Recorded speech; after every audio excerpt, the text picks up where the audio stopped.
प्यारे देशवासियों, नमस्कार। जैसे कि आप सब जानते हैं, वर्तमान जो सरकार है हमारी केंद्र की, ये आरएसएस के एजेंडे पर चल रही है, आरएसएस के इशारे पर चल रही है तो ये दो दो इसको ताकतें चला रही हैं। सरकार को दो ताकतें चला रही हैं असल में, आरएसएस और उधर से उद्योग घराने। लेकिन मेन डायरेक्शन और मेन एजेंडा जो है वो आरएसएस से आता है और रिमोट कंट्रोल के जरिए सरकार आरएसएस चला रहा है। मगर अब ये जो झटका लगा है, सरकार को जो झटका लगा है, पहली बार हमारे तानाशाह प्रधानमंत्री हैं, गैर जिम्मेदारी इन्होंने हमेशा दिखाई है 7 साल में, उनके झुकने के बाद, यानी किसान बिल जिनकी ये कसमें खाते थे कि बिल कभी वापस नहीं होंगे, केवल हम संशोधन कर सकते हैं, वापस नहीं होंगे, उन्हें आखिर खुद आकर के अनाउंस करना पड़ा कि हम तीनों कानूनों को वापस ले रहे हैं, रिपील कर रहे हैं। इसके बाद आरएसएस ने अब सरकार को चेतावनी दी है। चेतावनी ये दी है कि अब जो भी बिल इस टाइप के आएंगे जिसमें आम जनता का कोई कंसर्न उसमें रहेगा, तो उन बिलों को संभल के लाना है। यानी अब जैसे एक तो जनसंख्या कानून की लाने की बातचीत चल रही है, एक यूनिफॉर्म सिविल कोड की है, तो इसके लिए आरएसएस ने क्लियर कट सरकार को निर्देश दिया है कि इसके ऊपर पहले मंथन किया जाए पूरी तरह और जनता को शामिल किया जाए, जनता के विचार लिए जाएं और इनके विचार लेने के बाद ही कानून में लाएं, क्योंकि इनको ये नाक जो कटी है सरकार की, इसमें कोई दो राय नहीं है, सरकार की नाक कटी है।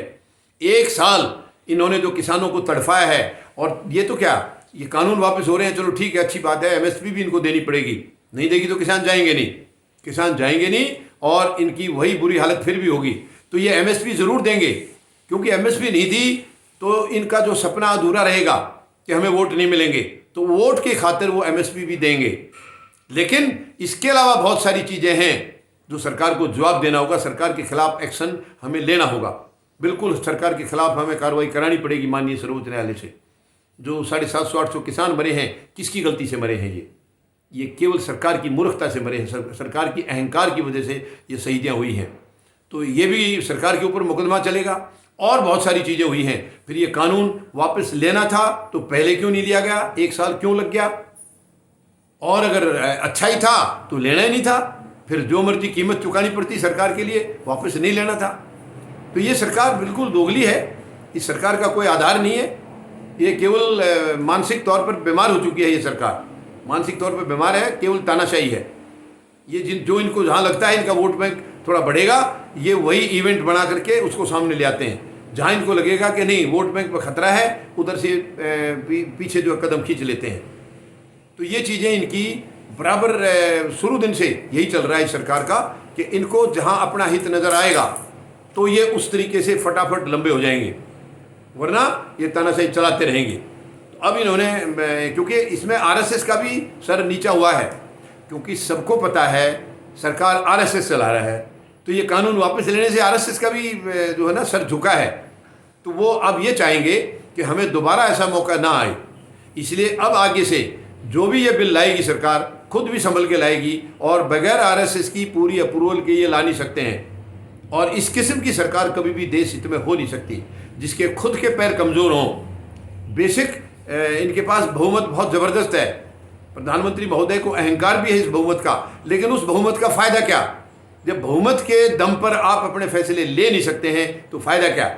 अभी भी आदेश तो, जो फैसले लेने के आदेश तो आरएसएस से आ रहे हैं या फिर उद्योग घरानों से आ रहे हैं, तो बहुमत का फ़ायदा क्या?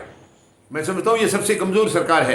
इससे पहले कम बहुमत की सरकारें इनसे ज़्यादा अच्छी चली हैं, इनसे ठीक चली हैं। ये आज वाली सरकार तो बिल्कुल बेकार है, एकदम गैर जिम्मेदार है। या तो उद्योग घरानों से निर्देश आएंगे या फिर आरएसएस से आएंगे, और ये घातक है।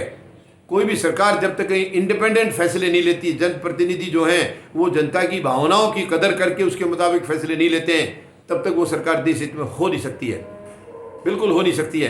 तो अब एक ही रास्ता बचा है, इस गैर जिम्मेदार सरकार को वापस किया जाए, बाहर का रास्ता दिखाया जाए, क्योंकि जिस मकसद से देश इसको लेके आए थे 2014 में, वो मकसद पूरा नहीं हुआ बल्कि और डैमेज हो गया।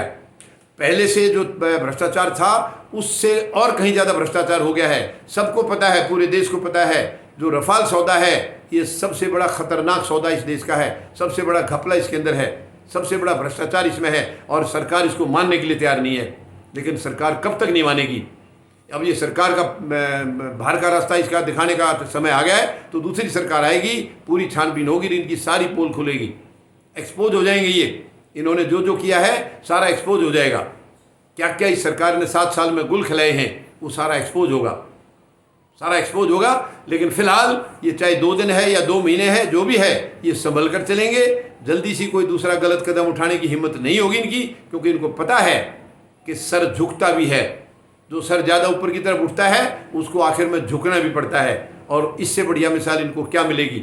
जिस कानूनों को ये अपनी इज्जत का सवाल मान रहे थे, उसी कानूनों को खुद प्रधानमंत्री ने आकर देश के सामने माफ़ी मांग करके वापस लेने की बात कही है। तो इससे ज़्यादा इनकी नाक कटने का और कोई घटना हो भी नहीं सकती है। तो मैं समझता हूँ अब जितना जल्दी से जल्दी इस सरकार को बाहर का रास्ता दिखाया जाए तो हमारा देश सुरक्षित बच जाएगा जितना बचा है। और दूसरी संवैधानिक सरकार लाके देश को वापस खड़ा करना होगा। बहुत कड़ा संघर्ष करना पड़ेगा, बहुत समय भी लगेगा दूसरी सरकार को, लेकिन हम किसी भी तरीके से इसको निकाल के और एक संवैधानिक सरकार हम चुनेंगे जो कि बैलेट पेपर से चुनी जाएगी, ईवीएम से नहीं, बैलेट पेपर से चुनी जाएगी, जिसमें मजदूर, गरीब, जवान और किसान ये जनता के जनप्रतिनिधि के तौर पर चुन के जाएंगे, जो कि सच्चे जनप्रतिनिधि होंगे और देश को सचमुच में विश्व शक्ति बनाएंगे, महान शहीदों के सपनों के भारत का निर्माण करेंगे। और ये सब 140 करोड़ लोग ठान चुके हैं। अब इसकी प्रक्रिया शुरू हो चुकी है। धन्यवाद। जय जवान, जय किसान, जय हिंद।